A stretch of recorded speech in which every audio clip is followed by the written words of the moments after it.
Hey there, people watching this. Welcome to another fantastically wonderful episode of Notorious DMG. I am Chuck, and for this little shindig, we're going to be playing some Delta Green. It's going to be fan-fucking-tastic, and tonight's lovely GM is going to be Bert, so rather than me flapping my gums all night, I'll just hand you over to him so you can listen to someone intelligent for a little bit. Take it away, Bert. What a way to sell it. Yes. Yeah. I'm Bert. I am the host and primary GM of my podcast channel of Steam, Steel, and Murder. And tonight, yes, we are running Delta Green, circa 1974, with a bunch of very damaged Vietnam veterans. And what I'd like to do is we're gonna pick it up where our session 0 ended. And as I introduce the character, feel free to introduce yourselves and go ahead and plug anything you'd like to plug. All right. Yeah. So Sounds great. let's set the scene. We are in the Red Carpet Inn.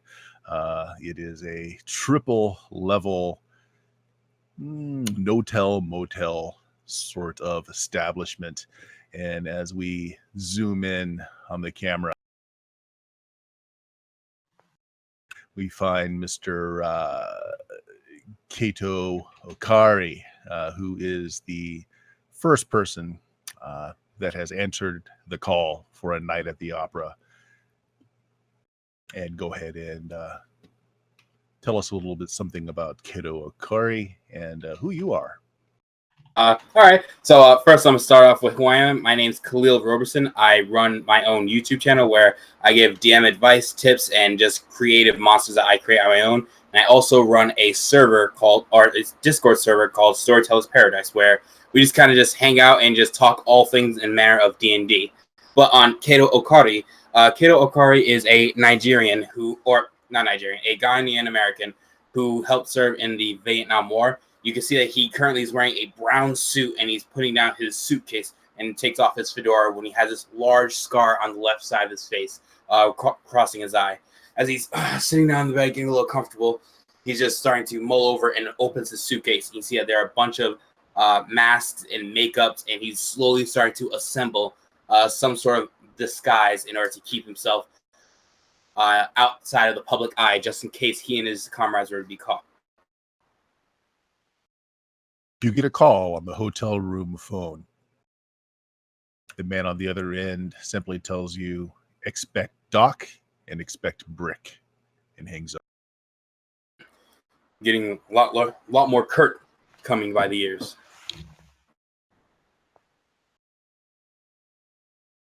You've got about a half hour between that phone call and the knock at the door. From our session 0, each of you had met at a little diner individually called Mama Dean's Fresh Fried Greens, where Agent Argyle handed off to each of you a manila envelope with some materials on the case and a key for room 13. In the time 30 minutes before the party comes, Kato is just going to be reading through the provided to me, but we can move on to the other guys while he's reading his stuff.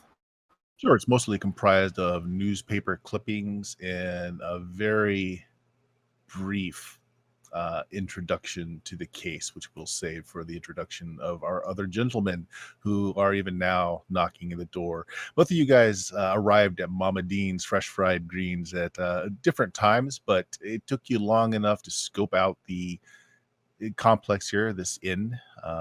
Key number 13 goes to that you ended up spotting each other and knowing each other from back in the war. You have approached the door together. Let's say, Doc, you're the one in the lead as you knock the door. Tell us a little bit about Doc and the player who is playing him. Sure. My name is Matt, aka Jowzam, and I run Jowzam's Den, where we do live plays and actual plays of rotating RPGs. And then afterwards, like to have the people who make those RPGs on and chat with them. It's good times. Drop by and join us sometime. I am playing Thomas Doc Kreutzmann. He is an military doctor, hence the name Doc. He's seen some things in his time in the service, and that is not referring to the atrocities of war. That is actually referring to the unspeakable things out there, and has kind of broken his mind. So these days, Doc lives on the streets. He self-medicates himself with whatever substance he can find to help block out what he's seen. And he is now he's made his way here after receiving notification that that his services are needed and soon to be reunited with some of his old nom buddies. And a few steps behind you is Brick. Go ahead and introduce yourself and your character. Okay, I am Chuck of the Defenders of Cobalt. We live stream some 5th edition. We just did some Dungeon Crawl Classics. We'll be doing some Zweihander. Yeah, just live stream, YouTube. We do it all. Generally lightly inebriated. And we're just out to have a great time. For this fantastic game, I'm going to be playing Luke the Brick. He's been working at a bouncer to dive bar. He, like the other ones, has definitely seen some shit and been broken by his time in the service. He saw some people get hurt in ways that you couldn't possibly imagine, and it broke him. And so now he gravitates towards professions that let him hurt others as well. He's definitely the tall, strong, silent, quick to anger, but with that dead look in his eyes that just is unsettling for everyone in the room. All right, pick it up, Ken. You just got to knock on the door. Ken walks over the door and opens it, and seeing Doc there first says, Doc, it's been a very long time. He extends his hand and gives him a hearty shake. Yeah, Doc looks at your hand for a moment, and he breaks eye contact. He's kind of embarrassed. He's dirty. He's shambled. He's still wearing his fatigues. He's not a well-dressed man. He lives on the streets, and he's shocked to see you. And begrudgingly, he holds out his hand. He's like, Kato, I didn't expect to see you here. What's going on? Well, I'll debrief you guys inside. Come on in, Doc. Brick, seems like you haven't gotten any shorter. Hey. All right, well, let's sit around. Let's talk about this case that we have now. Doing good, Doc. You're looking a little rougher for wear since last I saw you. And I mean, we were in mud pits. Yeah. Home has not treated me well, but I survive. I use my skills to survive.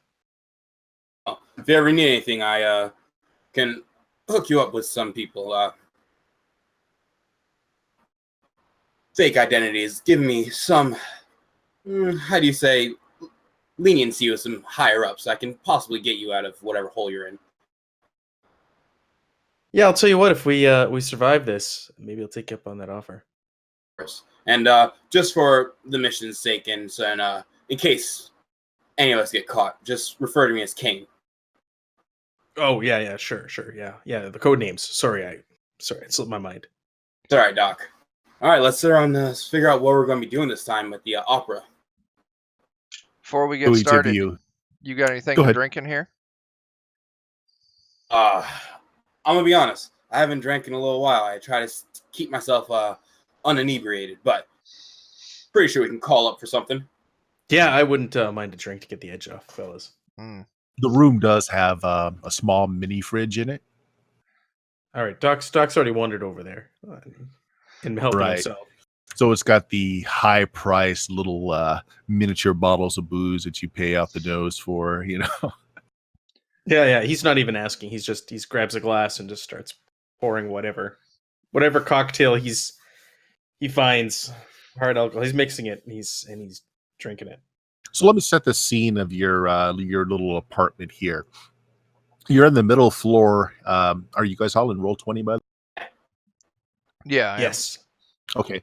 Are you seeing a picture of a small little apartment complex there? Yes.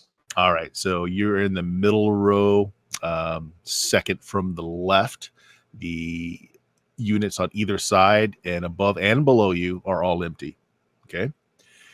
It has a business nook where there is a large round table, several chairs. You have a small kitchen, which does have actual appliances. You've got a stove range, you've got a small refrigerator, sink, dishwasher. There are actually 3 beds in the room. It looks like it came equipped with 2, and someone had set in a third, kind of shoved in a corner. 1 bathroom, and you have a balcony as well.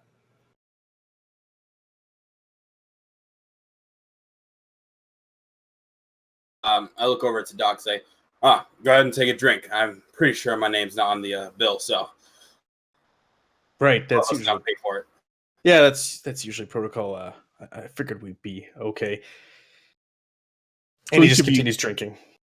each of you were handed a manila envelope, and you all kind of break it out, take chairs around the business nook and the round table. And as you're looking through it, the things that you find are there are a couple of clippings from a local newspaper. One of them was dated a week ago today, and one was dated just 3 days ago. Also, is an index card, a 3x5 card that has an address and a key. And it says, scrawled in cursive, green box. You guys know a green box is basically it's a dead drop location where other agents have stored things that might be useful as they have cleaned up a mission or finished a mission in the area. You never know what you find. It's a potluck, but generally it's always something that's going to help. All right. What So are these? Oh, go ahead. the newspaper clippings. You are in Port Hueneme, California, which is surrounded by Oxnard, California, is the larger area.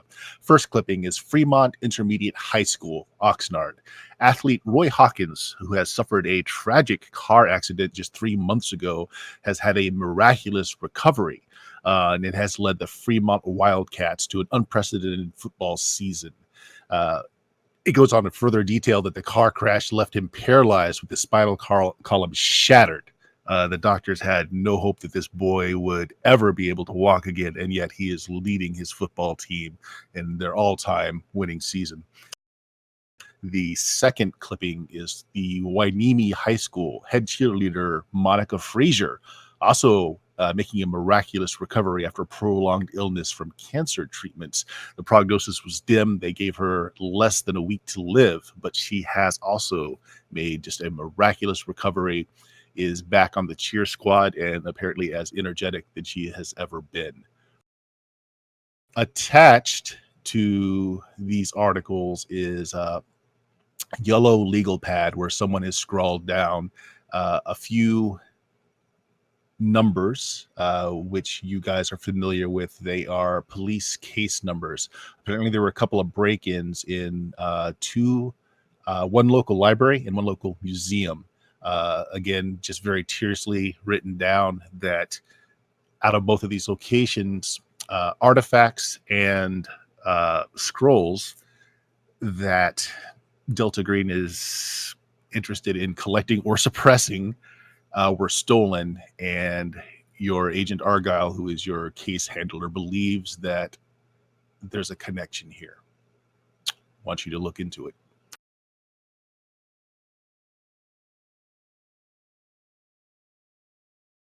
And sorry, Yeah. both break-ins were at libraries? One library and one museum. One museum. Okay, thank you. Yeah, in the same general area that the 2 high schools are located in. So one in Fremont and one in Hueneme.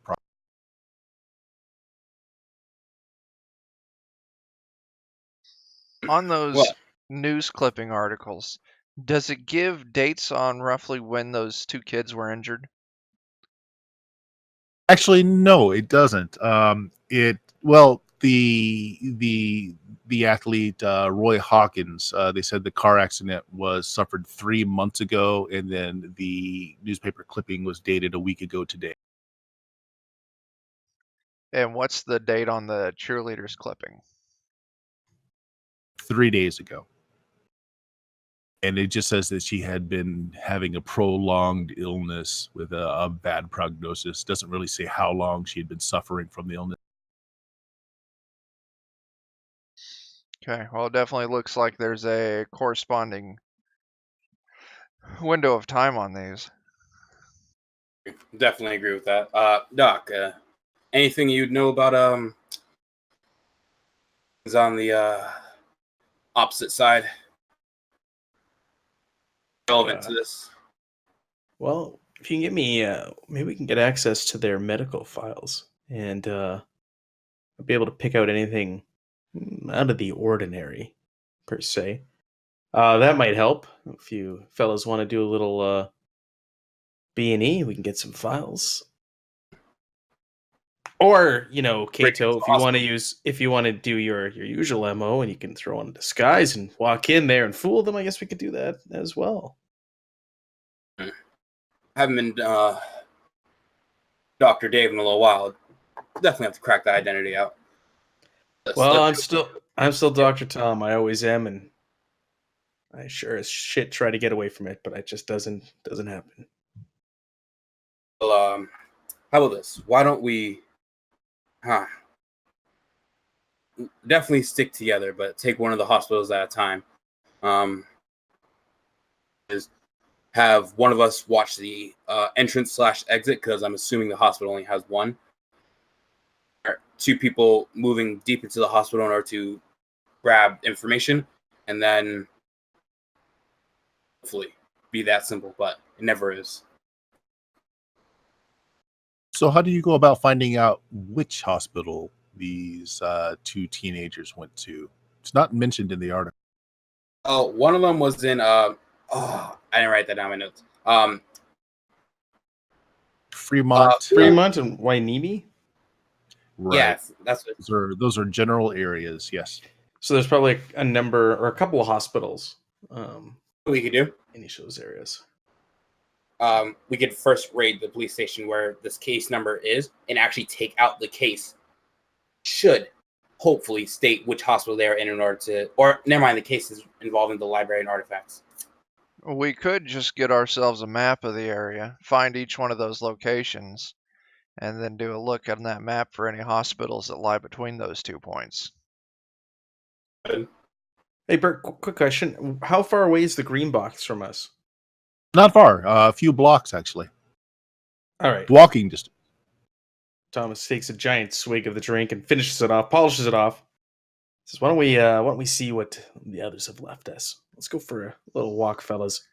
It's always a good day for Christmas. Let's take a walk then. Oh wait, have any of you guys brought some gifts for them? No. Right, and you see Kane pulls out a little Beretta and just says, "Oh, always bring a little something, something," and he puts it away. I guess we can. What was that? Sorry, is there equipment waiting for us when we arrived? It's in the green box. Oh, it's in the green box. Okay, good. Yeah, it's my personal weapon. Let's get some guns, fellas. Yeah. So on the way there, we can talk about our plan of action, how we're gonna figure this out.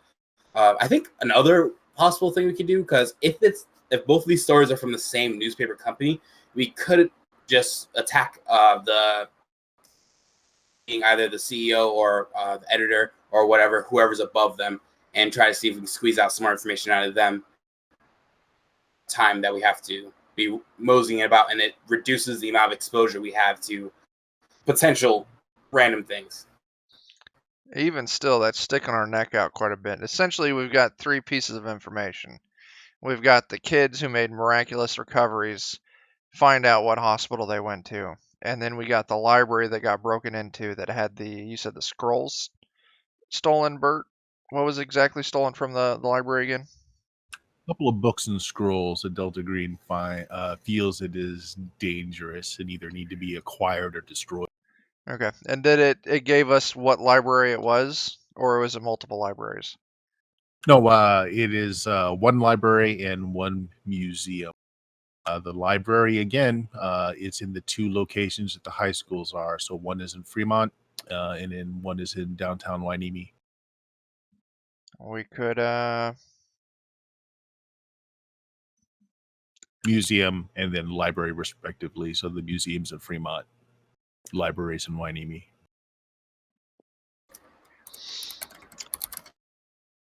I really don't see two young kids each breaking into their respective buildings and getting the information. Yeah, I'm going off the hunch that whatever these text scrolls, books that have been stolen might be responsible for the miraculous recoveries. All right? Fair assumption. Do you think Let it might me be? Oh, yep. let me throw out just another piece of information. The two break-ins were actually very recent. They just happened within the last few days. So the accidents and recovery predate the break-ins. Well, that's a different Accidents direction. happened before break-ins. Thomas is gonna be agitating. He goes, listen here, and goes brick with air quotes because he's being forced to use the names. Brick. We're just company men. They're just sending us on any little errand they have while we're here. We're disposable. You know that. You know, as long as I get to satisfy a few of my hungers along the way, then they can send me wherever the fuck they want to. That is something that you guys would have taken to heart. Yes, you're disposable, but you're not replaceable. There are very few agents out there, and so while yes, they're not necessarily going to pull your fat out of the fryer or try to save you, your loss will definitely be felt. All right. Doc, just remember that there's only so many of us, so they obviously are going to miss us if we're gone. Right. Yeah. Miss us. Yeah. I get it. No And worries. same old brick, huh? Yeah. You haven't changed, I see, since the war. Yeah, you have. When was the last time you saw the inside of a shower? Listen, that's not why we're here. Let's go get whatever we need to get and get this over with. All right, guns it is. You guys gonna go on foot? It's a few blocks. Yeah, I'm good with walking. Yeah, Sure. have this conversation while walking. The neighborhood that you're in is definitely like middle of the road. It's not a slum, but it's certainly not solid middle class either. It's right in that gap where you're a paycheck away from being in the slums. Oh, like real life. So you walk several blocks over, and it's Tuck It In Storage. They have a chain link surround fence, which the hours are posted on the outside. This is not a 24-hour place. You've got to come for when the time stayed on there. So this is like early afternoon. Gates are wide open. There is like a small little building where there's an employee behind there, just kind of waves at you. Is there a locker number or anything on the key? There is, yes. Okay. Hang on. Again, locker 13. 13. Just like the room number. Let's take a little mosey around this place before we go straight to the goods. If there's any good shit, we might want to come back after dark to pick it up, and it'd be better to know the quickest way to get in and out without getting noticed. Chain link fence surrounds the whole place. It's about 8 feet high. It doesn't seem no razor wire on top, nothing like that. If you guys can kind of tell in the picture, it does have the little plastic that's interwoven between the links so that you can't look through it. So no looky-loos coming through. There are two people here that are in a pickup. They look like they're college students, and they're pulling out like a ping pong table from one of the units further down. They're like on unit 20. Which is a separate building from yours. But other than that, you seem to be the only ones here. The attendant doesn't seem to really paying anyone any mind other than the initial wave greeting to you. Okay. As far as The attendant situation, sorry. so this is situated on basically a city block by itself. There are a couple of tenements around it, but otherwise, this is it's fairly low key. You don't see a lot of traffic on the streets out there. Okay. Does the attendant have a TVs that show cameras around the place, or is it more or less just a check-in for who's coming in and out? You want to approach the building or just take a casual look through the window? Casual look through the window. Right, they're reading a novel, and you see a television set in the corner that's got the news playing on it, but you really don't see anything else just looking through the window. Okay. Looking around What the years again? I'm property, sorry. 70 something. 72, 73? 74, 1974. 74. Okay. Thank you. This was definitely before my time, so I'm not entirely sure on the video surveillance happenstance at 74. Yeah, Would- surveillance existed, but you're not going to find it in a place like that. Cameras are high dollar items. Okay, Yeah. that answers my question then. Yeah. Well, let's go see what gifts we've gotten left behind. Of course. Right, so the two college students, just so you have a frame of reference, are a couple of buildings down from you. They're in sight, which also means that you're in sight of them as well. But they seem to be just lugging that ping pong table about, don't seem to be paying any attention. So the lock on your number 13 locker is a pretty chunky boy. it's a good thick lock on it. Your key itself is also, good decent sized brass key. Doesn't look like anyone's been here in a while. There's a little bit of rust forming around, not the lock itself. Lock's good metal, but where the lock attaches to the roll-up door. Got a little rust there. Looks like it's been a while. Hmm. All right. All right. Who's got the key? I got it. And I Each of you have a copy. Oh, King, I'll let you do the honors. and I just unlock it and throw up the storage unit. You're greeted by a bunch of boxes. Like in the very front, there's like just this mass of shoe boxes, all kinds of styles, from sneakers to disco boots to ladies' nighttime fashions. There's a couple of lava lamps here in the corner and some very garish looking like living room lamps. You can tell that this is like the front facade. Like, it looks like it's just a bunch of crap up front, but if you dig, the good stuff's behind. Now, here's a little thing I like to do with green boxes. I'm going to ask each one of you what one thing you hope to find in the green box, okay? And you're going to make a luck roll. Luck in Delta Green is just 50-50, okay? You can say high or low before you make the roll, and we'll start with Kato. What is Kato hoping to find in this green box? I want to say he really wants a weapon, but he would know that. Actually, no. Yeah, he'd like to find a weapon of some sort. That's longer distance than what he currently has, because he's planning on giving this up just to, give back to the green box. So, long range weaponry. Okay. Tell me high or low and make a D percentage roll. So low would be 1 to 50. High would be 51 to 100. I'm gonna go high. You just want me to make the 100 roll? Yeah, just do a D100 roll. Yes. So you said high, you rolled high. Okay, very good. Brick. What's Brick hoping to find in the green box? Just give me a big, heavy revolver. Just something that'll put some shit in someone's pants and heavy enough that I can club the crap out of someone if I run out of bullets. All right. High or low? Let's go low. Oh, shit. Okay. All right. We're about to get all the things we want grocery shopping today. All right. And that leaves Doc. What does Doc hope to find? Doc is really hoping to find something to self-medicate with while they're out on this journey, to keep so he doesn't, end up going to withdrawal, because he's so addicted at this point. Okay. Yeah. Give me high or low, or tell me high or low.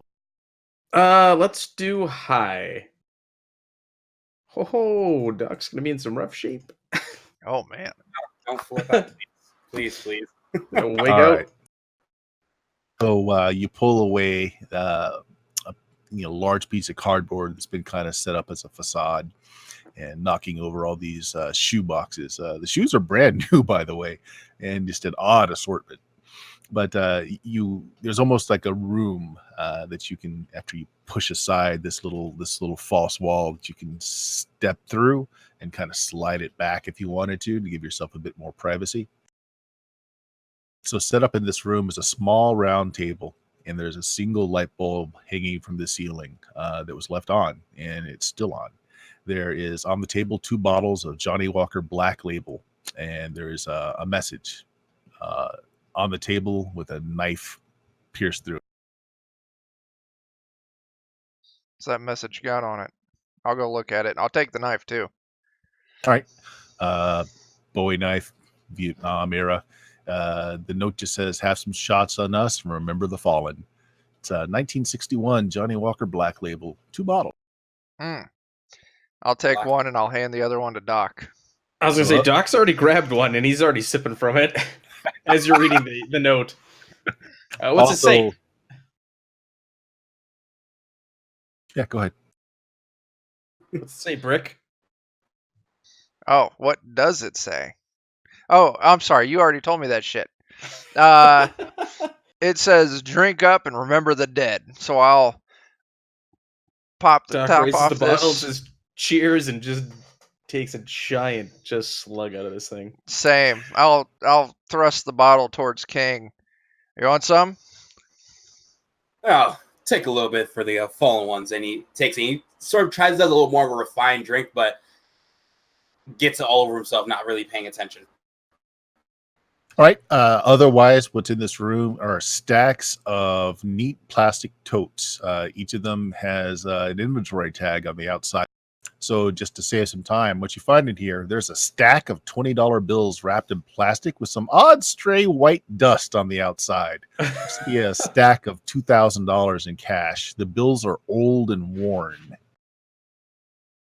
Huh. There are 2 ANPRC 25 units. So from your time in Nam, these are portable like CB units. There are 2 of them, and someone has adapted them so not only can they run on their batteries, which are, the batteries on these things do not last long, but they've been adapted so you can plug them into a standard wall outlet as well. 6 half-gallon bottles of mineral water for some reason. There is an unused fire axe that's hanging on a wall. A single rocket from an M20 Super Bazooka that has not aged well. It looks dangerously unstable. There is also a Carl Gustaf recoilless rifle in 284 by 246 millimeter cartridges. This is a Swedish anti-tank weapon. You're not gonna be walking around California or LA with this thing, discreetly. 25 blank reel-to-reel spindles in individual cases with a recording machine. A box of 50 rounds of 9mm ammunition. A box of 50 rounds of 45 ammunition. And then Brick, you said you wanted a nice revolver. So so like there's a what's a good let's say a 45 Magnum here to go around with those 45 rounds. That's put a what hole I'm in talking somebody. about. I'll snatch that up and tuck it in the back of my waistband. Got any pistols or anything, like a Walther PPK or something like that sitting around, or? No, other than what you requested that you hope Very to good. find, just these enormous freaking anti-tank weapons, this bazooka shell, and boxes of ammo. Kato, you were looking for like a long arm of some sort. So yeah, there's a Vietnam era sniper rifle here. Looks to be kept in immaculate condition, wrapped in oiled cloth. A couple of boxes of ammo. So Kato's definitely taking the long rifle, but what he's also going to do is he's going to go back where the false room was, take a few of the shoes out of their boxes, switch out his shoes for some other shoes, and get a few boxes. You got fashionable, you got streetwear, you got disco in all sizes. Streetwear, definitely that streetwear. Some boots. And then he's going to attempt to disassemble the anti-tank rifle and then put each piece into each of these shoe boxes in order to bring it along.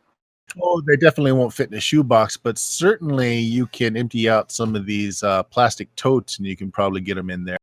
And I'll rip up the shoe boxes and like sort of put them on the edges in order to like make it seem like I just have a bunch of shoe boxes in here. That way people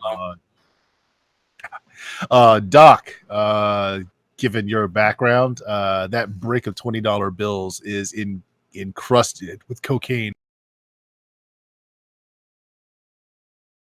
Well, shit, Yeah, Doc, it really is what Christmas. I thought. I'm gonna take a couple stacks and put those in my pockets of my my army jacket that I have on, my shabby army jacket.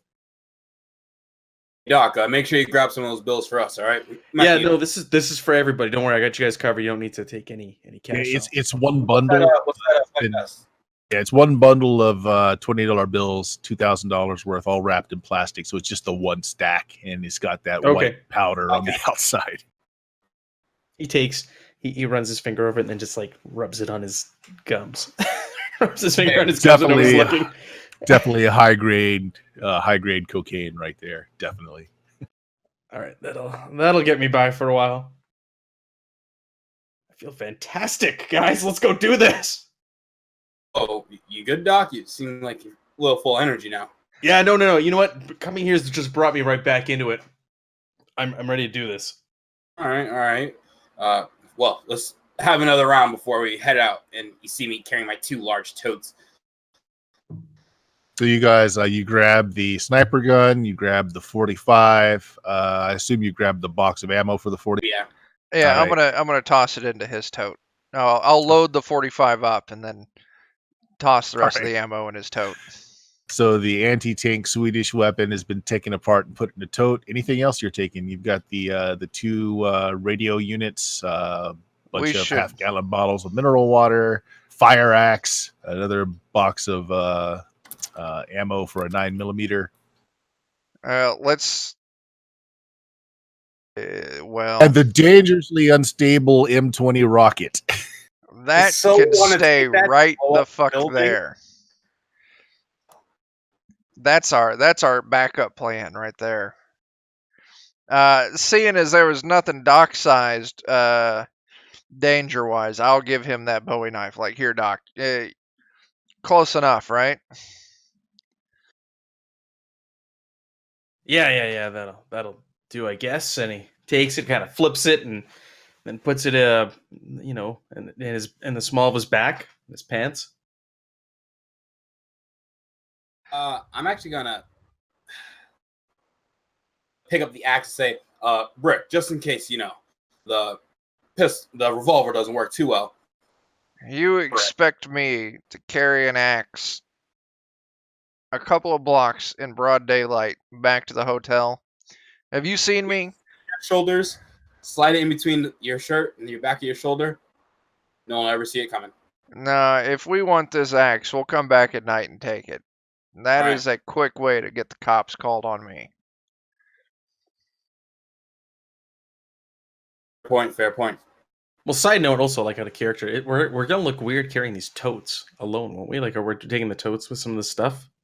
The totes look like they have shoe boxes in them. Cause I ripped up some of the shoe boxes. I put out like there's shoe boxes. It looks like a couple of shoe salesmen with a homeless guy. Did any of us have a vehicle? No, I rode the rails here, boxcar Willie style. I took a bus. Kato, didn't you drive? Taxi bring me because Oh, that's right, taxi. Yeah. I robbed people and then took a taxi. Let's come back at like 3 a.m. and get this tote and that axe. All right, sounds good. That way, going to jail for something this dumb isn't something I'm looking forward to. Hopefully, jail time's not where we're going to be seen. But anti-tank rifle is definitely coming right now.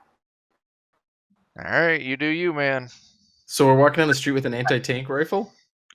In a plastic tote. Yep, in a plastic tote that looks like it has shoe boxes, and I disassembled it. Right. That way it was smaller, more compact. Wait, was there the tank rifle and then the sniper rifle as well? Yeah, they were both And I'm just taking the tank rifle first, and when we come back for the axe, I'm gonna grab my sniper. I'm gonna grab Priorities, man. Priorities. Okay. While Thomas is sitting there and he's sipping from the bottle, he looks down at his shoes and they're in terrible condition. So he tosses them aside and finds a nice new pair of shoes in the boxes here and throws those on. Actually, There you go. I'm gonna grab another box of shoes and just put them on top, just to have a spare pair of shoes. Great. Now the police will pull us over thinking we're stealing shoes and find out we've got a fucking anti-tank rifle. Hey. No. Here's our ploy. We are simply shoe salesmen. We're moving product. We're doing a small little business, and we're just moving product right now and just trying to sell it. Given the time, Yep. two of you are pretty presentable. You don't believe you have a lot of problems. Your friend, though, does I'm kind of homeless. stick out. Yeah. And I look like it.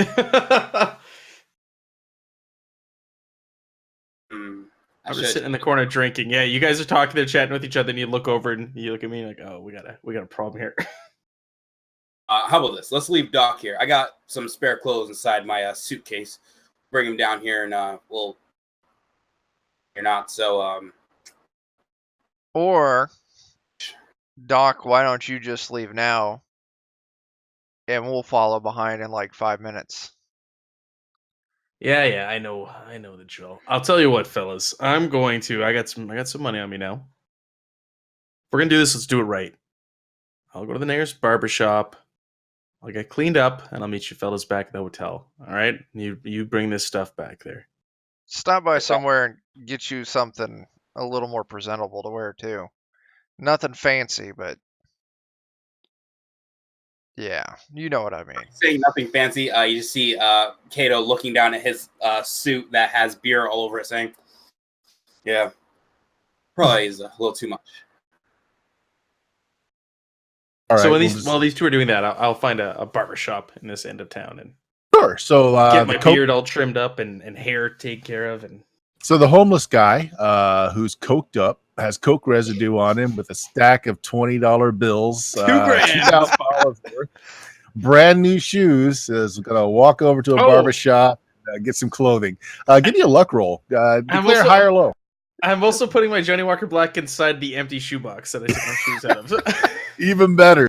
This was Give me a luck roll and just declare high or low before you roll it. Oh, let's go high again. This was such a great idea until you recapped it. Oh god! Oh my god! No! All money is gone. All right, we'll get back to you in a minute.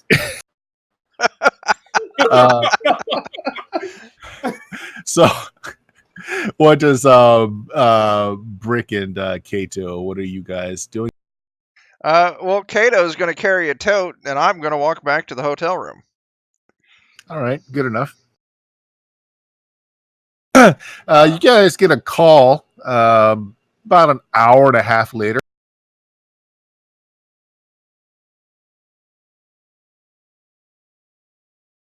Kato's just gonna pick up the phone and answer, say, "Hello." Yes, this is Wainimi Police Precinct 1655. We got a prisoner here. This is his one phone call. Is there somebody there named? Actually, sorry. What is your code name again? Kane. There's somebody there named Kane who could accept this call. Yep. Patch him through. Yeah, Doc, you were picked up. Looking suspicious. You were booked, drug possession. They're pretty sure that you stole this $2,000 worth of $20 bills. Drunk in public, carrying a cracked open Johnny Walker liquor bottle. In a shoebox. Yep. Hey, Kane, So I gotta ask though, did you resist arrest? That is a great question. I'm gonna make a luck roll to determine that. We're gonna say high. Yes, I resisted arrest. I haven't rolled high yet, but I did this time. You resisted arrest. Okay. Yeah, I resisted arrest. Yeah, more charges. Okay. Before I go down to the police station and get him, I'm gonna change up my disguise to look more like a more affluent businessman. Okay.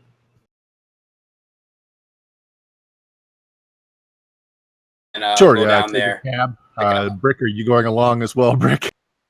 Oh man. Yes, but I am definitely leaving that 45. I'm gonna pop open one of the vents in the room and stash my 45 in there. And I'll tag along. Yeah. All right. So you get down to the precinct, and officer is already there to greet you. Charles Fort. He looks you guys up and down, and he says, "Man is claiming that one of you is his lawyer." Yes, that'll be me, Kane. Has he gotten up on some other drug charges again? Let me guess. Resisted. Drug charges are minor. He just had trace amounts on him, nothing that we'd normally book him for. But he gave Well, I my have a officer question, a black eye and a broken kneecap. And it's also a small matter of why he has a stack of $2,000 on him. Are they in 20s? Yes, sir. We did do Are they vintage check the local 20s? banks. Yes, they are. No banks recorded those as being stolen. That's my collection of vintage 20s that I've been collecting over the years. Okay, what kind of mind skill if I- do you have at snow jobbing here? This is a high stress situation, so I am going to have you roll for it. What skill might you employ here? If I'm there, I'm gonna be like, see, I told you I was holding it on to for these guys. See, I'd like to say bureaucracy, but I don't think bureaucracy is exactly what this is. No, it can be. If you want to cite law and pretend like you're a lawyer, bureaucracy would be just fine. But there are other things you can attempt to do. Keep in mind, 1974, most police officers are underpaid, not well respected, and are generally on the take. Okay. So you can play that up. You can play it up like you are, maybe a mover and a shaker in the drug relocation field that might have, be willing to pay for an officer, or you can play it legit and cite law to try and get him out, which would be the bureaucracy.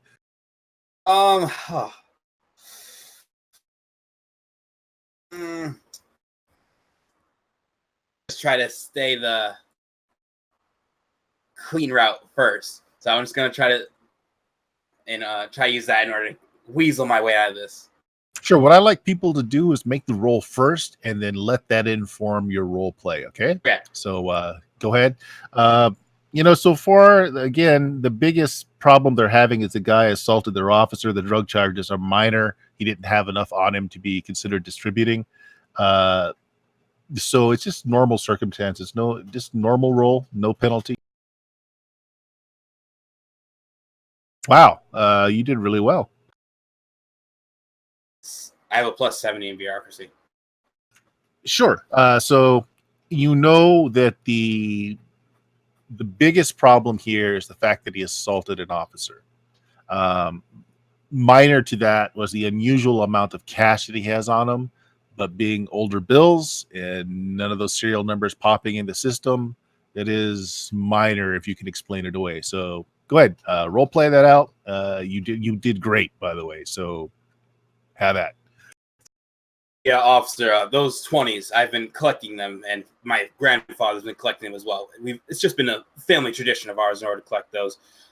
Occasionally, my client will just take my collection, and obviously, it's not right, but, I'm trying to help him out in any way, shape, or form I can. I'm sorry about the misdemeanor with the fellow officer and him striking him. If you want, I can pay for the damages.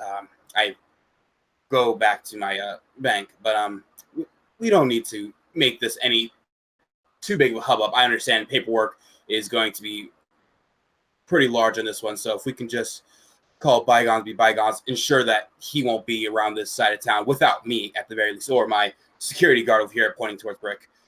I'll make sure that he can stay out of your hair and no longer harass you. Well, sir, I can understand that you might have an employee here that maybe not representing you so well. So, well, let me get the release papers here. And so that was $1,500 in cash that he was caught with. Is that correct? 15. Spent He some of it looks at already. you like he gives you that, that straight on look with his eyes. 1,500 is what we caught him with, right? Oh, probably around 14. And I give him a wink. Right. All right. We'll release him into your care. He was booked, so he's going to have to make this court date. And pulls off a roll of paper. Court date's like a month away. But he's released into your care. As you sign some papers, what do you sign it as? I definitely sign it as name for this alias too. I forgot. Well, I'm pretty sure it was Kane Ramon. Oh, Raymond. Guy What do you give? Incognito.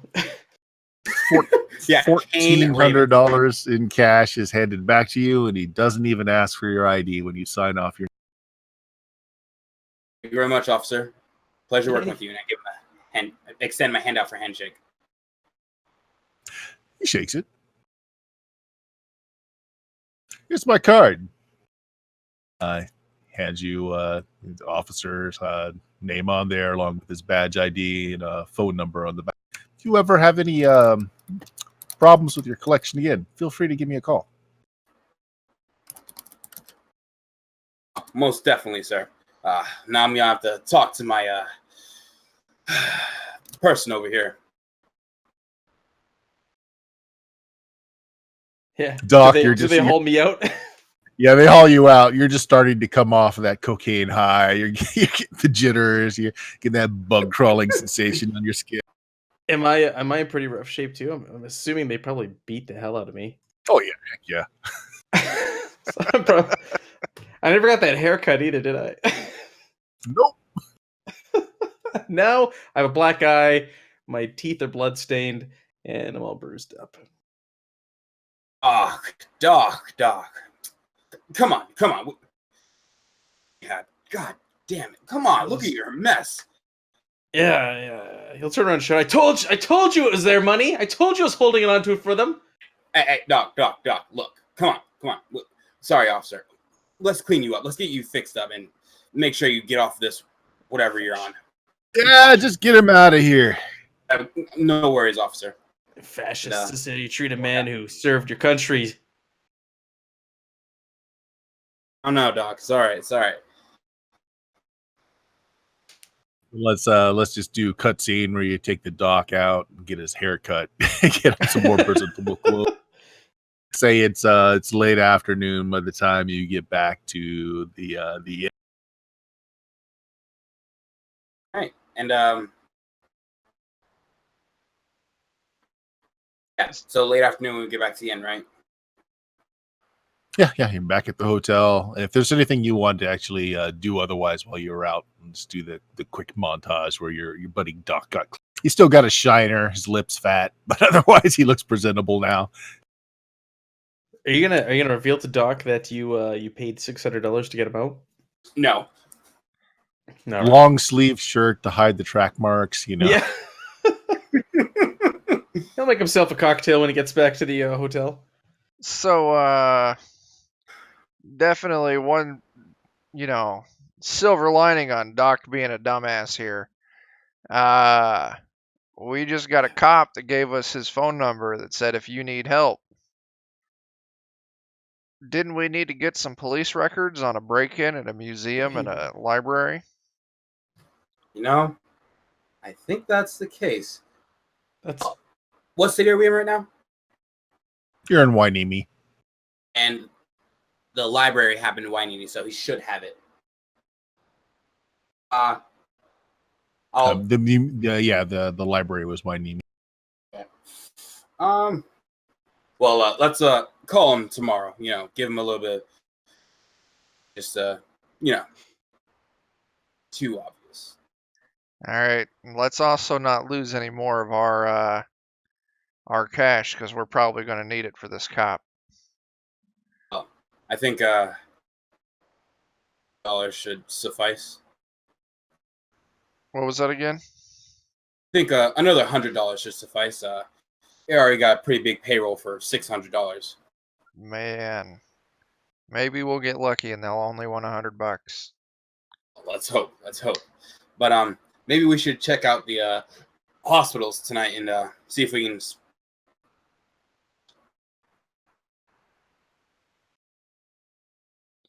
I suppose we got to start somewhere, don't we? Doc, you gonna be? No, never mind. Looking at Doc and how he's all just coked up. I think No, he's coming down off it, but now he's drinking, so it's okay. He's kind of passing out a little bit. He's sitting in a chair and he's sipping away at a cocktail he made out of whatever's in the fridge now if it got restocked. And Oh, they gave you back your bottle of Johnny Walker. well, then he's sipping on his Johnny Walker. And Throws the case in shoe case point, out, or the shoebox out the window and is drinking the Johnny Walker. $600 in 1970 cash is equivalent to just about $4,000 now. Oh God! Oh, my heart hurts. That's so funny. Christ, I shouldn't have tipped him. Oh, You know what? You were on a roll. I didn't want to stop you. sorry. Oh, that hurts. On the other hand, you kind of confirmed to him that you're probably some kind of high roller and he can probably get more out of you. So, contact made. Yeah, contact definitely made, but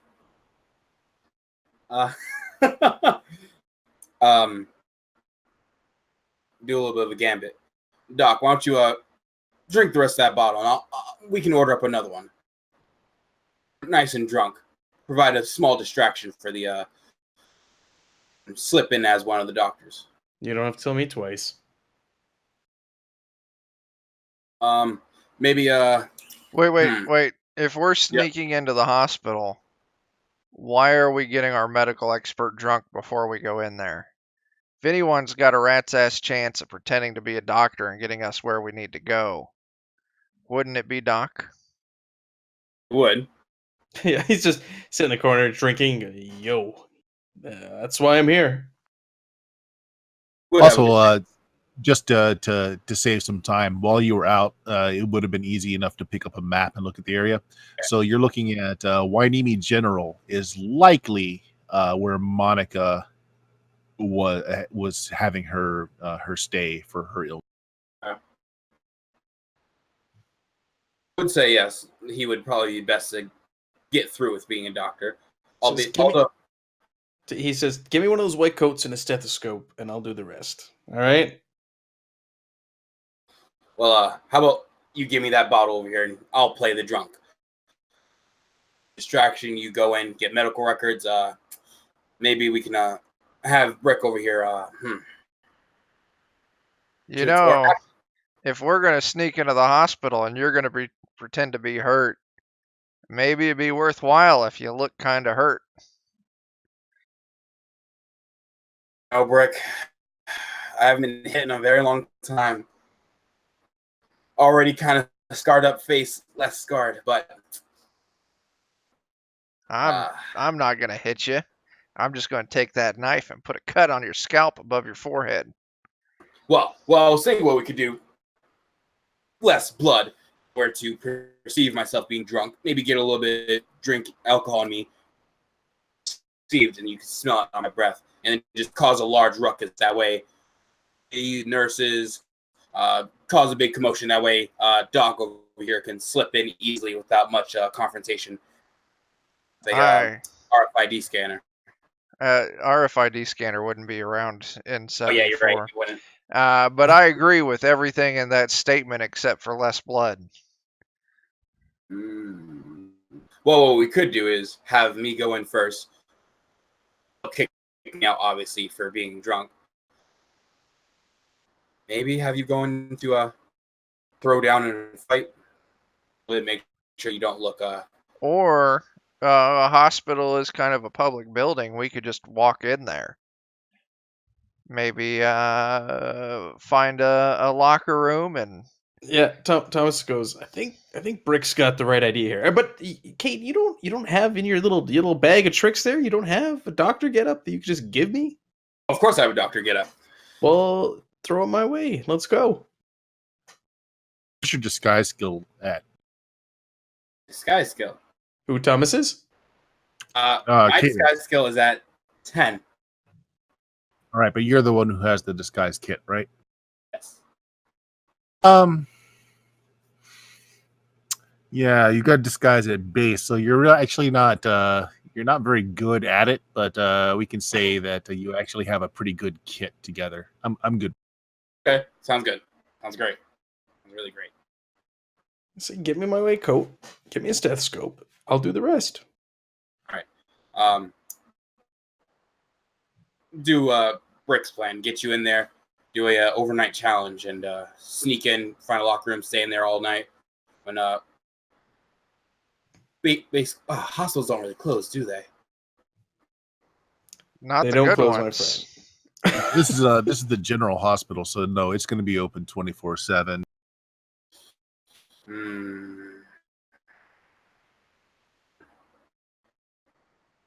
I don't know. I mean, I think we can probably get a Doc in there. Just I think using the distraction of a commotion happening would provide distraction enough for him to slip in without much question, along with getting keys from someone to get in the proper area. And then, it'll just provide him some nice cover.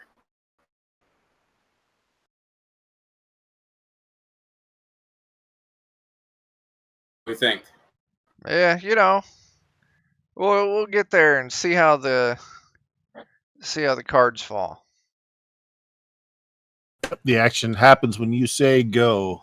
Part of this game is the footwork and the planning, and I'm not going to rob you guys. But when you want to get the action going, you just say go. that you're doing it. I'm all for going to the Wainimi General Hospital. A few fellas are. Yep, let's fucking go. Go. All right. So me being drunk, Doc going in. Being drunk also. I'm good with you both being drunk. I'm not gonna. You know what? I'm not gonna stop you there. Is there a I'm in my best place? elements when I'm drunk. Don't worry. Yeah. Is there a place on the way where I could buy a cheap bouquet of flowers? Sure. Yeah. Any gas station along the way. All right, I get a bouquet of flowers. Let's go to the fucking hospital. Are you going all Terminator and hiding your gun in the bouquet of flowers? No, I'm keeping that in my waistband. Gotcha. But I figured a big guy like me walks into a hospital with a bouquet of flowers. It's gonna look like I'm visiting someone. Did I get my knife returned to me from the police? Yes. Okay. Okay. I am not going to take my knife with me. Right. Great. So Bouquet Man first, that way he can get set up, drunk and cause ruckus. Then Doc can go in and just slip by. Doc, speaking of which, since you've been coked out today, you've been drinking pretty steadily. Give me a con roll contest. So it's you can actually just hit it on your character sheet there, but whatever your con score is times 5. Constitution roll? Right.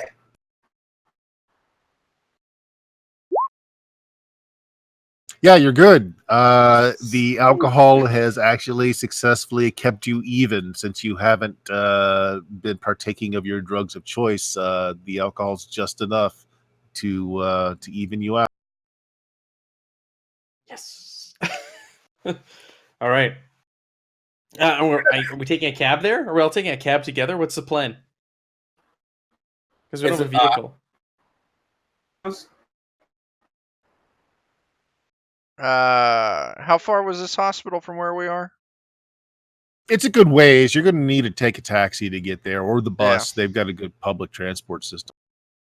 Let's take the bus. Kane would be like, I would run just so that I can get myself winded. I'm a lot better. Thomas There's several miles. If you feel like you want to run several miles. No. Kane's not that bold. Let's jump on a bus. Cheaper. Thomas says, "Fellas, if you want me to, pull this off, doctor's not going to be showing up at the hospital on a bus. Well, I'll call a cab." all right. You take a cab. We'll get a bus. Just real quick, so I can recover from not paying attention. What's our fucking plan once we get there? You're going to head in first, sit down with your flowers. That way you can do your guarding of the exit. I'm going to go in second, cause a ruckus. Once that ruckus is being caused, Doc's going to go in, steal some keys, and then go find us some records. All right, sounds like a plan. I'll keep them from hurting you too bad. Maybe. Well, All right. once You I wanna- see Doc's made it through, I'll go through. You gonna time it so the bus arrives first? Yeah. Yeah, that would definitely need to happen. We'll tell Doc to hop in his cab. Like, I don't know, maybe a good 30 minutes after we're on the bus. Give All right, us sounds time good. to get in, settled, start looking like we're part of the scenery. All right, Brick. So you walk in with your bouquet of flowers. Take a seat in the waiting room. It's filled actually. What time? Actually, I should ask that. How late at night are you going? Bus runs all night. You know, it would definitely need to look like it'd be an appropriate time for a drunk jackass to be making a scene in the waiting room of a hospital. Why don't we hit like 11 o'clock?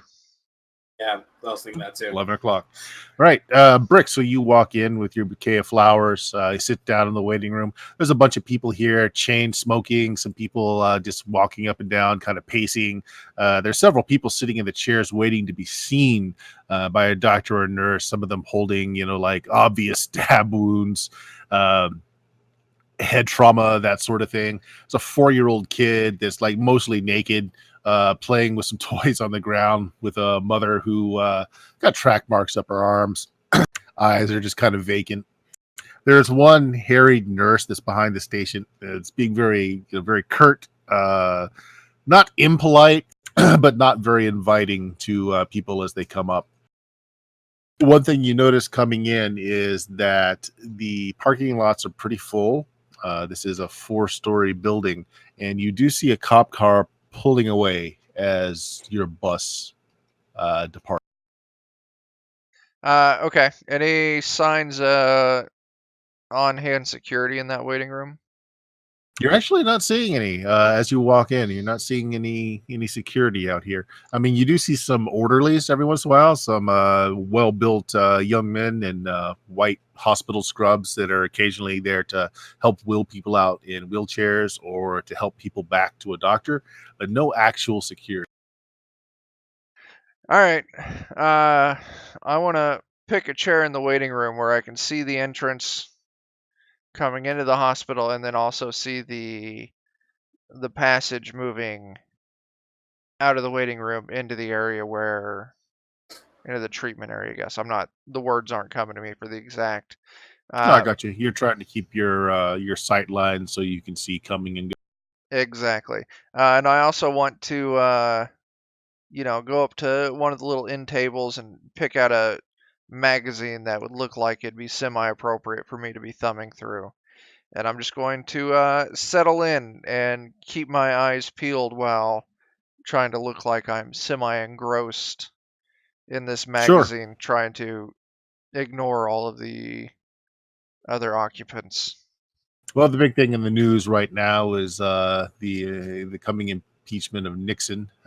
It's just all over the airwaves and in the news now, so that you can't help but that be the front line of the magazine you pick. Kane, how do you come in, and what is your ploy here? And we'll say maybe 10 minutes after you guys settle in, Doc will be dropped off in a cab.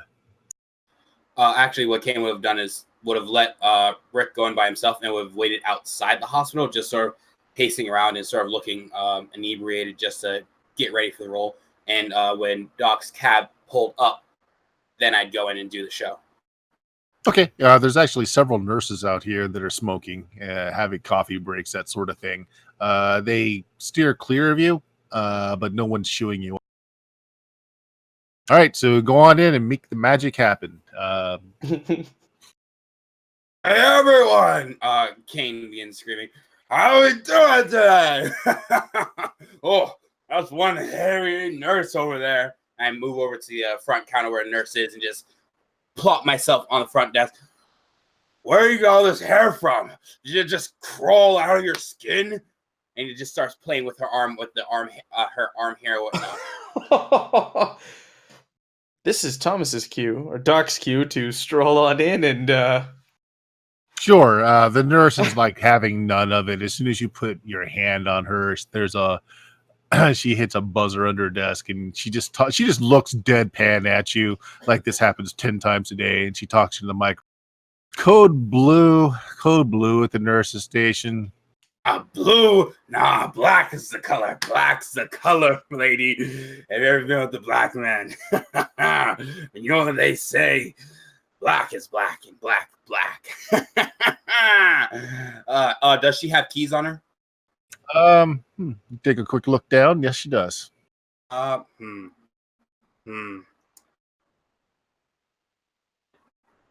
I be able to possibly do a stealth thingy? Because I have a 50 in stealth to take her keys off her. Like when I jump, I'm gonna jump over the counter and basically give her a big hug and grab the keys and basically. That's not really what stealth is for, but yeah, if you're trying to do like a little sleight of hand thing and steal her keys while you jump over the counter. By the way, if you're jumping over the counter now, she looks a little upset. I'll tell you what.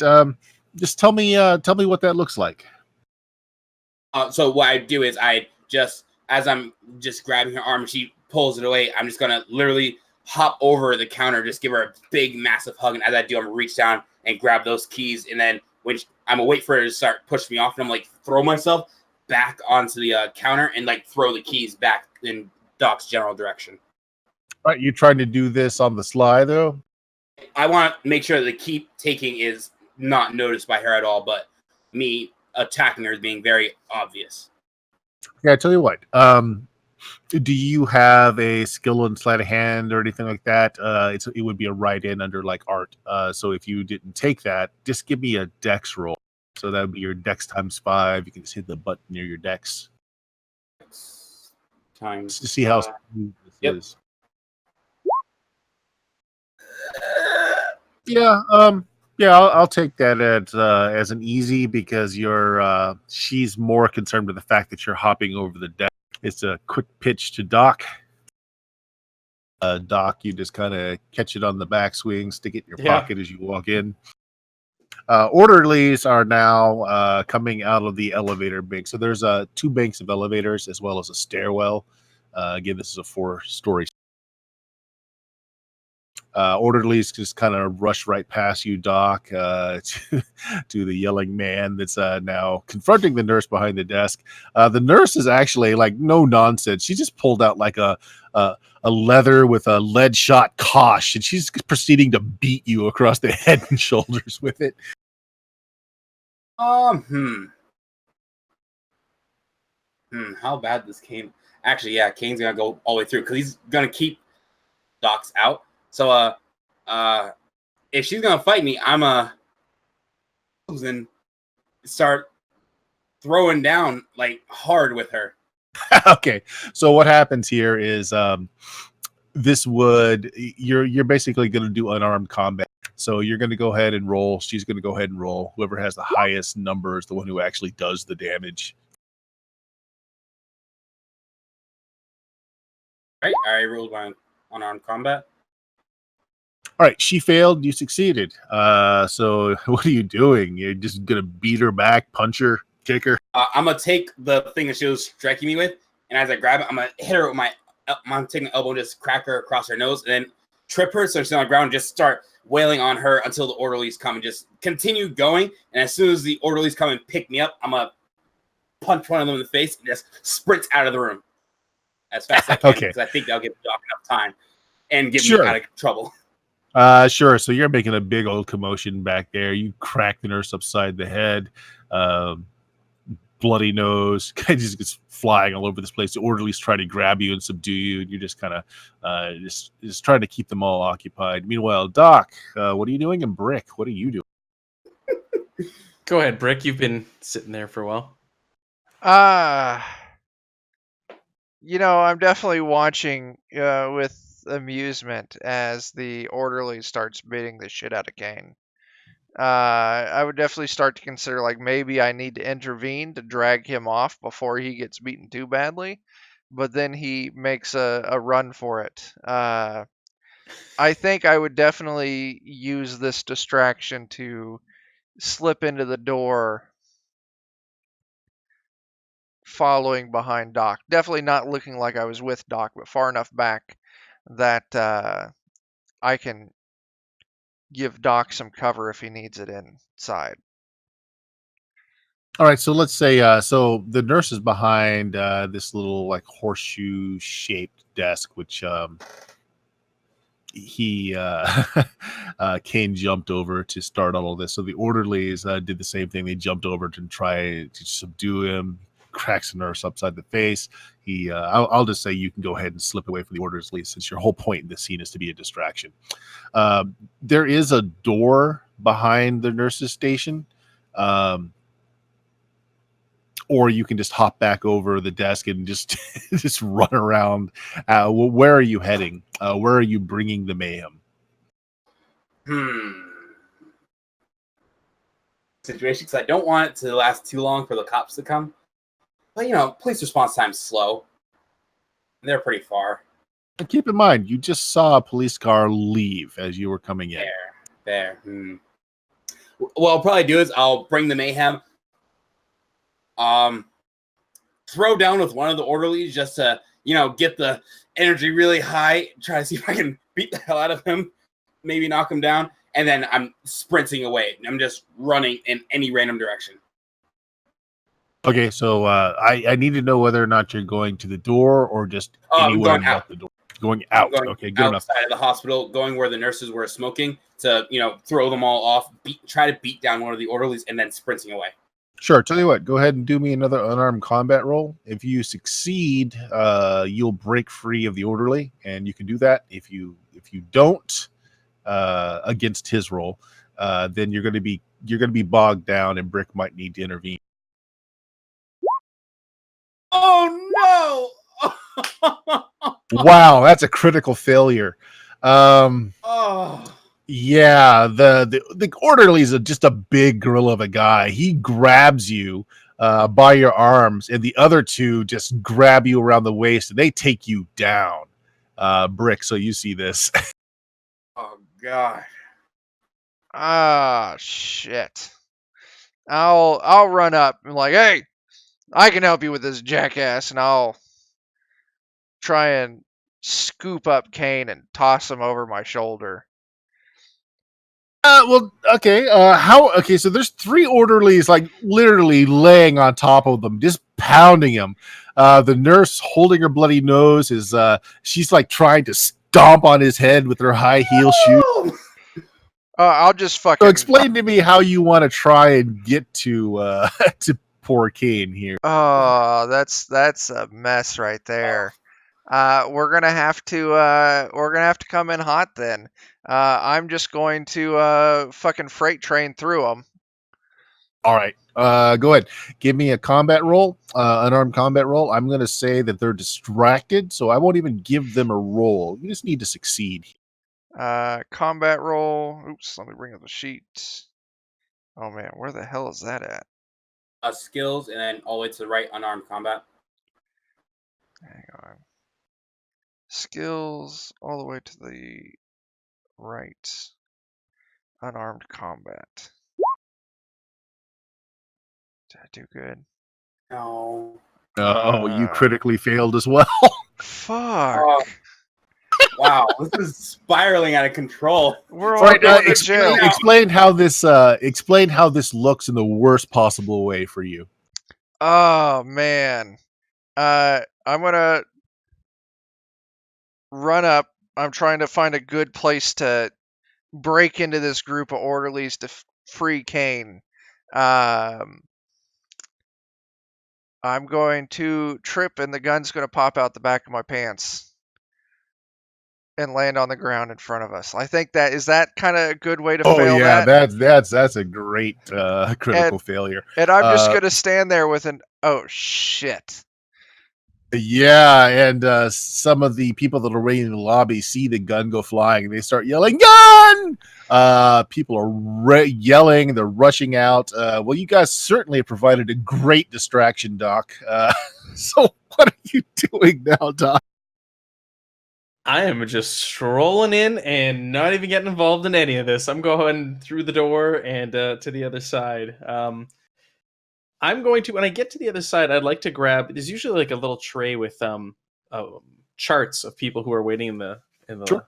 Yeah. waiting room there. I'd like to grab a few charts and just kind of keep strolling and get a lay of the land, really, just to understand what's in the general area here. If I could find like a records room, that's gonna be my first. You're familiar with hospitals. Mhm. I mean, it's kind of what you do. You're thinking that if this lady was here for long-term care and she was released, from what the newspapers say that long ago, likely her charts are going to be kept in the morgue or the long term. So you're probably you're thinking you need to go down, like you need to go down a level, or maybe look at a directory and see where their long term storage is. It's not just going to be on a file somewhere on a nurse's desk anymore. She's been released, so yeah, you're looking for storage. Okay, then I will find the closest elevator or stairwell and take that down. All right. This hospital actually is very convenient in that in the elevators, it actually shows you what is in each floor, breaking down which convenience is offered on each one. You notice that basement level, so you got 4 levels up and apparently 1 level down. Basement level is records. Okay, I am heading down to the records level. Record level come out. It is a long corridor. It opens up to a larger room where there's like a central, I don't want to call it a cage, but definitely a barrier. And there's a clerk behind there sitting on a high chair, reading a book. It looks like he's eating guy's maybe in his late 40s, got that balding going on the top of his head, scraggly hair on the sides. He's got scrubs on. He looks up as you come in, puts away his book kind of quickly. He's like, Doc, what can I do for you? Yeah. Hey, do you remember the Fraser girl that was here just the other week? It looked like didn't look good for her, and she had a miraculous recovery. Well, she's back, and I need her records. Oh yeah, I remember reading about that in the papers. Back, huh? Ooh, Yeah. That's a shame. Pretty girl.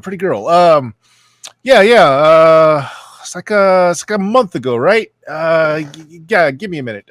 You were a doctor? I am. The oncologist guy, Maxwell, was your doctor. Oh, I've been called in from neighboring hospital. I don't normally work here. The name's McAllister, Dr. McAllister. What's your persuasion? Oh, good question. Persuasion. 50? I'm going to go ahead and roll that. Oh, that's good. This isn't a high stress situation. That's a pretty Okay. good score. Yeah, so he goes to the back. It's like, oh, whoa, there's okay, you want it all, Doc? I kind of act like confused. Like, what do you mean? Why? There's a baker's box back here. Wow, that little girl wasn't here for quite some time, it seems. Oh, yeah. Just give me the whole thing, and I'll sift through. I'll figure it out. Yeah, sure. He unlocks side door and he wheels out on a tray this baker's box full of medical charts, doctor's notes, that sort of thing. He's got a clipboard on top of it. Just need your John Hancock here. Yeah, sure. It's signs. Dr. Charles McAllister. He looks at it and says, all right, sure, Doc. Just get someone to drop it back off after you're done. Sign right here, too. And right here in triplicate. And there we go. Very good. Hey, thanks for your help. So you've got this steel cart with a maker's box full of charts on it. You could carry the box yourself if you want, but it is a little bulky, just filled with all kinds of information. Sure, I'll push it on the cart. Back up over to the elevator and back up. All right. You notice peeking out a window as you pass by and go to the elevator bank that you see some some red blinking lights out there, the kind you find running on top of police cars. All right, back in the lobby. Yeah, so a gun goes skittering across the floor. Everybody freezes. They stop pummeling Kato. And it's just at that moment where everybody sees the gun and just like freezes for just a moment. What do you guys do? Apparently, the panic with everybody running out of the front. Somebody must have called the police because you actually do hear sirens when that front door opens, letting out the rest of the hospital clientele. So we're in that moment right now where the orderly see the gun, you see the gun, the nurse sees the gun, and everyone is just like, You can go one of two ways. Run. I have a 16 firearms. Fuck it. Running. Run. That's the option right here is fucking run. No, you're right. You're right. There's no other option. Where's booking it? all right, you leaving the gun behind? Yeah. Oh, man. I wanted that gun so bad, but I also don't want to go to jail. Wait, your prints are on it. Yeah, the prints of it, that would be bad. Can I grab the gun quickly on my way out the door, or did I really fuck Make it a over? dex roll. Make a dex roll. This is critical here. So, like, if you make it, you're good. If not, they're gonna try and jump you. Oh, shit. Hey, look at that! Yay! Let's go. Great Okay. success. Yeah, you kind of just kick it with your toe up into the air, and you grab it, and you stride out. You guys kind of join the press of everyone that's trying to flee. You see police officers running in, guns drawn. They just kind of pass you by. All right. When's the next bus come through? We need to fucking leave in a hurry. Well, seeing as you are making that commotion, all the people out here are kind of like talking and pointing at you guys. You're thinking maybe waiting for a bus is not the best. No, that is a no, bad we're idea. not waiting for a bus. We're not waiting Let's for a bus. let's fucking run for a while. We'll take a couple turns so we're not moving in a straight line, and then see if we can hail a cab or some shit. Well, I have a 6 or a 40 in drive. So no, I don't want to get into high speed chase. Yeah, That's a little too much commotion. let's not steal a car. Yeah, let's start fucking running. Yeah, and then see if we can stealth off, get people to lose our scent track. Yeah, Yeah, jump you some use fences. the general commotion to go several blocks away, where you're able to thumb down a cab. Doc, you come out of the elevators. So are you carrying the box or are you pushing the car? Well, you see, the thing is, before he leaves, he'd like to go to the nearest closet where they keep medication and grab a little something for himself. Nice. Toss What do it you into the box, and then walk out with carrying the box. Oh, you have the nurse's keys. I do have the and keys. So yeah, you've got the key to the lockup. So yeah, you just grab some prescription medication, you toss it into the box. And I'm gonna stroll on out the door. Nice. Generally, I'd award you some willpower points for that because you're playing into your one of your character's background traits here, but you haven't blown any yet. Yet. Okay, so you push your card out. You see police coming in. They're talking to the orderlies. They're trying to get everything to calm down. A policeman approaches you. Doctor, did you happen to get a description of those two thugs that came through here? I did not. I'm sorry. I was busy in the back there. So what happened? I'm not aware of what took place. What transpired? Seems like a drunk and some crazy assaulted the nurse back here. One of them had a gun. A gun? Scared the hell out of your patient. My God. This area is just getting worse and worse all the time. Doc? Hmm. You he's looking right at your bruised eye, your fat lip. Hey, Oh shit! something else happened here tonight, Doc? No, this was me and the missus had a little bit of a scuffle. He says under his breath. Give me a persuade roll. All right. Oh. Persuade. Let's see here. All right, it's a fail, and yeah, he's like, I think here's what's going to happen. He kind of puts his meaty hand on you, just kind of gently on your left shoulder. Says, "Doc, you know, I'm up with the new age and all. I understand that you know, a man doesn't like to admit that his wife beats him. I mean, you know, I know this great psychologist might be able to help you out, and you know, I think it's maybe best that you pack a few things and you get out of that house. It could get ugly, Doc. I can't tell you how many of these domestics I've come in too late for." He just shaking his head. I appreciate that, friend. No, I'm serious, Doc. I mean, that's whew, she must have packed a hell of a left there. That's a hell of a shiner. Here, I tell you what. Why don't you hop in the squad car? I'll take you out to your place. I'll stand around so you can get some of your clothes. You know, and I'll take you to a nice hotel, Doc. I'm actually staying at a place. Now that you mention it, I'm staying at a place right now. I got out of there. It was a bad scene. I need a few days. Now, Doc, there's no shame in this.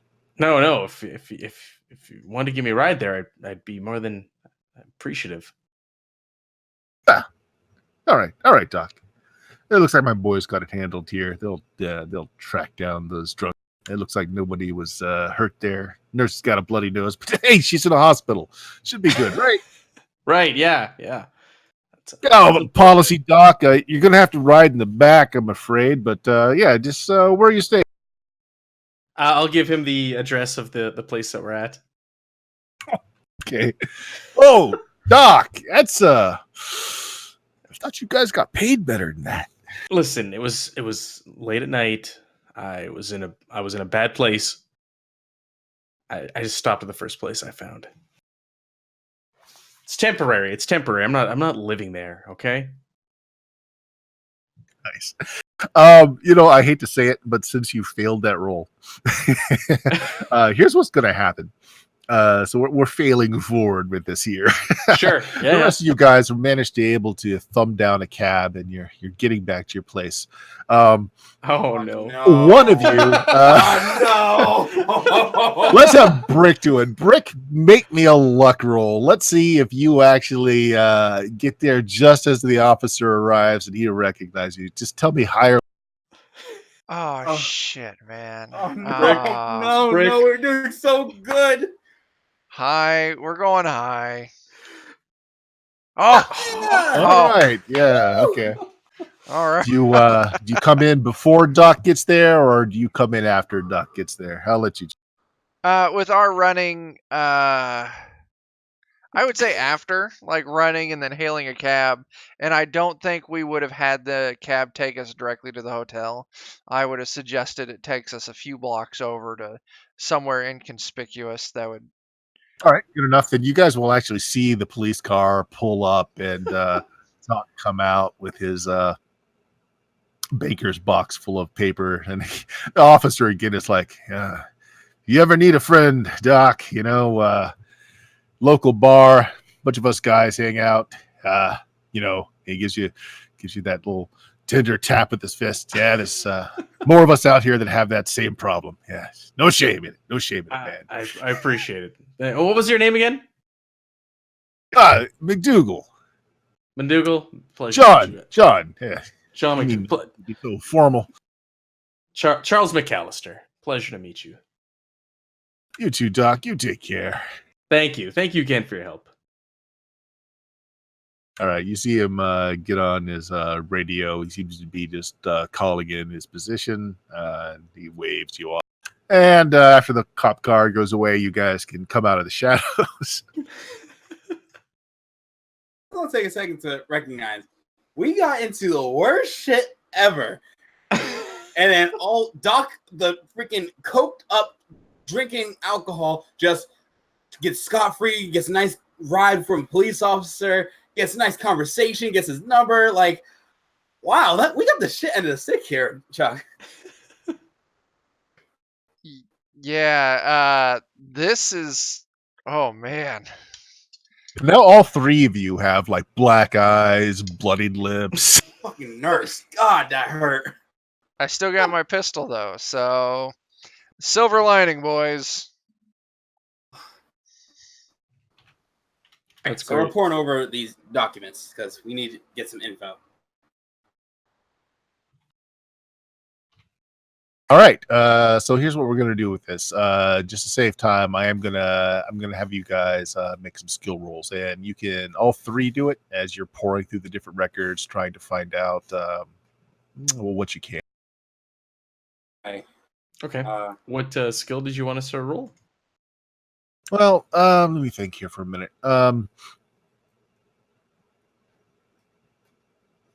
Tell you what, each of you can pick a skill that would make sense for your character. So, like for the doctor, you might actually want to roll your medicine to be able to look through the charts.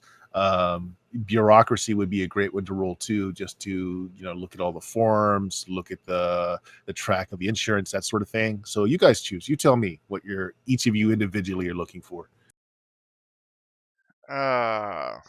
The only skill that I have that I think would make sense is bureaucracy, but I only got a 10 in that thing.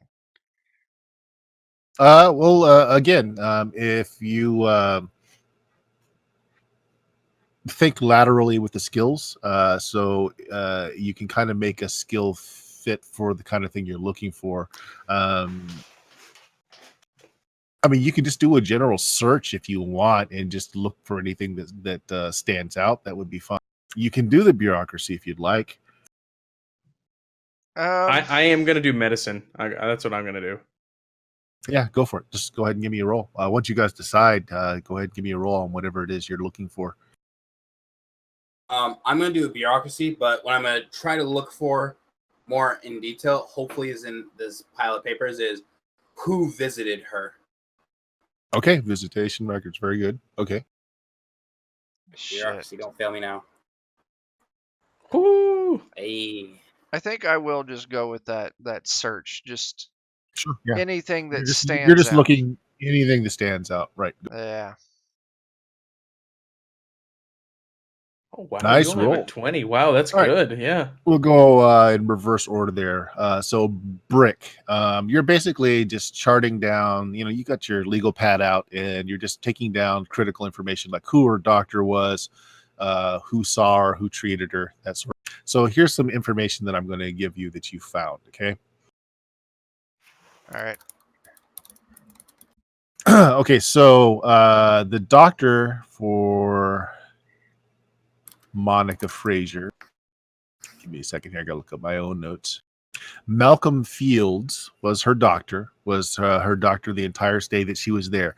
She was actually in and out over the course of 2 years. Other than Malcolm Fields, the only other people that did any kind of medical intervention other than the nurses, which they don't give names, it would just be the nurse on the duty at the time. But what does stand out is, like in many hospitals, they do outsource for certain things that the hospital can't provide. In this case, they did a surgery on her to try and remove some of the cancer.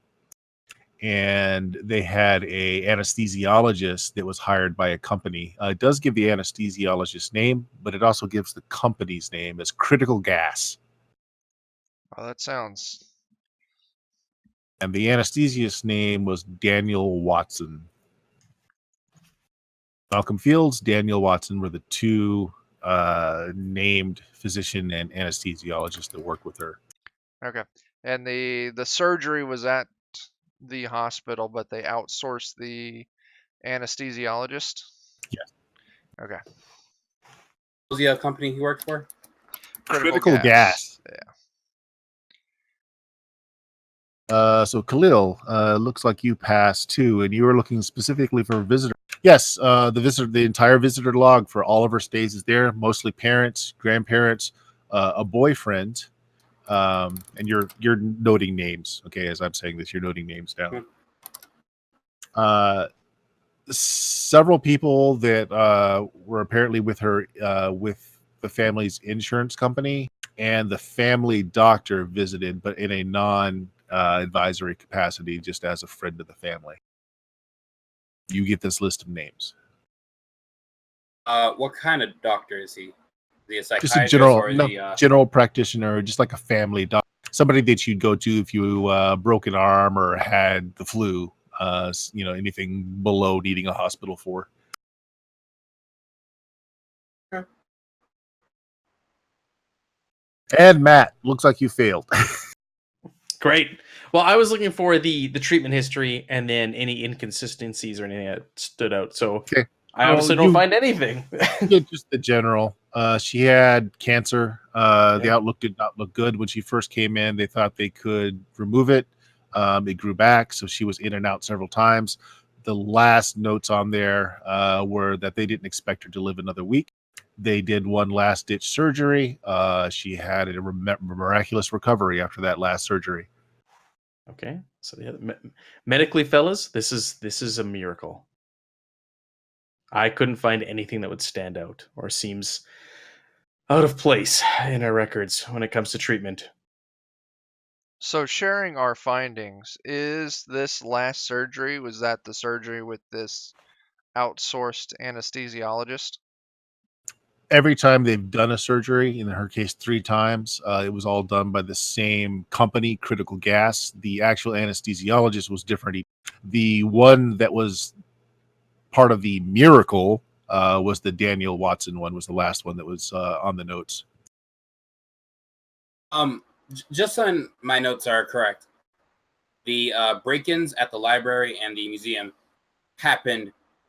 They had their recovery, or before they had their recoveries? After the recovery, after the miracle.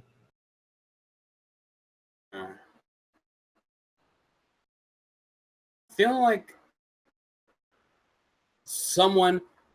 these people with getting themselves back to full health in return for them getting something. Maybe. We don't have any proof of that currently. It could just be whoever is responsible for this miracle just needed a guinea pig, and these two students fit that role. True.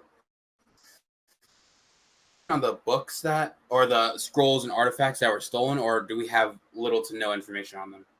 Like what they do? Delta Green doesn't like to give out too much information on occult relics, even to their agents, other than to say, retrieve it, destroy it. They don't want you to know too much because then you might use it. Fair.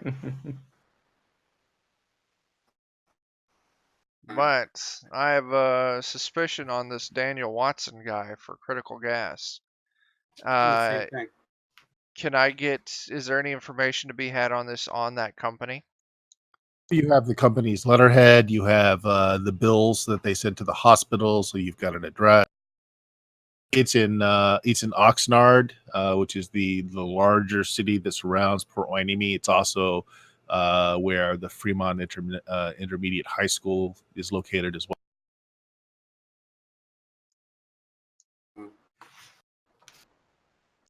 I'm thinking, because we still need to get the police cases for the library, because we're in Hueneme right now. Tomorrow, call my police friend, slip him a little bit of cash, and see if we can get that case file.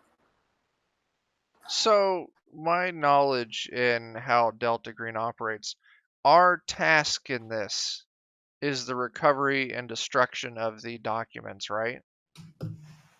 Do we have any? Well, no. The documents are, yes, that would be part of what you need to do. But if there is also anything going on otherwise unnatural, you need to find out what it is, and you need to take care of it, whatever that means. And the all-important thing that needs to be done with Delta Green is the cover-up. You got to make sure that whatever you do as a final solution can be explained away. Okay. Okay, that's fine. My internal question was, do we just hunt down this Daniel Watson guy, kill him in a freak accident mugging, raid all of his shit, see if he has the documents, and then go home? But it sounds like we definitely need to Well, I mean, Find we out. could probably get away with that, but that's a What? little bloody. Yeah, Doc goes, why are we killing this man? What? This seems a bit extreme.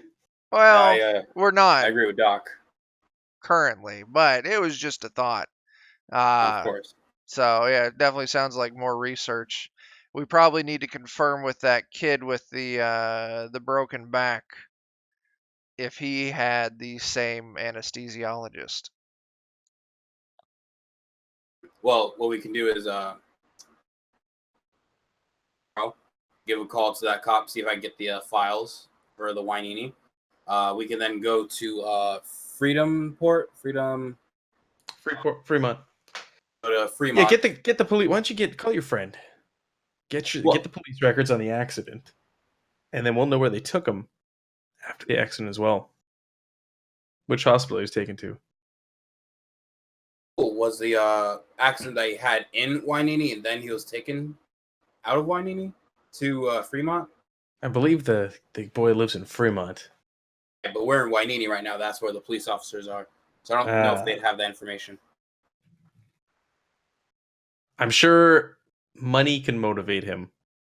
All right. You certainly paid him enough yesterday to get me out of jail. We have 1,400 left. This is the.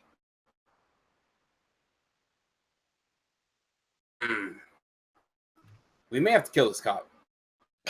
Whoa! Tom says, why is murder all of a sudden the only option for us here? Fellas, we're need a getting clean too trail. deep with this cop now. No, I Our think cover up part. I think a good idea getting the report records on this crash that broke the kid's back, find out what fucking hospital he went to, and then we can see if we can get our hands on those medical records. Confirm that this Daniel Watson guy with critical gas also treated the other one, and then we probably need to go pay a visit to Daniel Watson. Yeah, we'll look for parallels and then we'll go from there. Yeah, So these are the best options and leads we have right now, fellas. I agree with that. Yeah. Okay. All right. Sounds good with me. It sounds like you guys got a plan, and we're at our 2 hours. You want to go ahead and call that there for the night? So, Yeah. Yeah. That was great, Bert. That was really good. This was good. So- Yeah. Yeah, dude. I hope you enjoyed it. It's usually there's a trajectory. Okay, so there's a lot of footwork, there's a lot of investigation, a lot of slogging through things, and then you get a point where you think you've got the right idea, or at least you hope you do, and then suddenly it becomes burn it all to the ground. We're already there. Yeah, we're already planning on how to. kill this guy, that guy. So you haven't done all the footwork yet, but you've already arrived at the burn it all to the ground. Well, I mean, in Kato's defense, he's thinking, we're asking this cop for a lot of things. So now my face and who I am is becoming even more like apparent to this man. And, I'm going to end him just to make sure that our name and faces are out of his head. Well, keep in mind, one of the things you have going for you is that while computers exist in 74, there is no national database of anything. Ooh, and you don't live here. Yeah, Right. you don't live here. So, bribe this cop really well, and we can just fucking leave, and hopefully he'll stick to pretending he didn't know shit. And if he doesn't, you put a little arsenic in his salt shaker and you call it a day. True story. pay his wife off to kill him. Yeah. Oh man. Yeah, the insurance We money. do It's a have a win-win. rocket launcher. Oh man, yeah, that's gonna come in handy during that burn it all to the ground section. And we You guys could have, just, put it somewhere and, or even have it be confiscated and then just, detonate that shit. Have you guys played much in the way of Call of Cthulhu before? No, I have not played sadly. any. All right. The rule of thumb for Call of Cthulhu is if your GM gives you a howitzer, a tank, or a rocket launcher, you should feel very afraid because it generally means it's not going to help. I want to be optimistic and think we can make it. Although, which is what makes me nervous. Delta Green is a bit more flexible with that because for the most part, you're dealing with human level problems. I mean, yeah, you might be dealing with like the servitors of Great Cthulhu and things like that, but very rarely will you be dealing with, actual world ending mythos beasties. So yeah, so you guys enjoyed that. Hope Yeah. it wasn't a too lot much of of a fun. lag in there. No. No, that was a lot of That fun. was amazing. Yeah. That was amazing. I I'm love the failure just rolls. imagining quarterly fight thing and how it just spiraled out of control, and then Doc just comes up, he gets a ride from a police officer, gets his number, talks support. This. It was good. Yeah. All right, cool. Well, let's say goodnight to that. So anybody, did we get any watchers this time around? We did have some people drop in. Yeah. Oh, good. Yeah, a couple people dropped in. A couple people said they had to go, but they'll catch it when it hits YouTube or wherever. So, yeah. All right. Good stuff, guys. Very good. Say Thanks, goodnight Bert. to everybody. Yeah. Have a good night, so much everyone. running this. Yeah. This was fun, man. Thanks. Cool.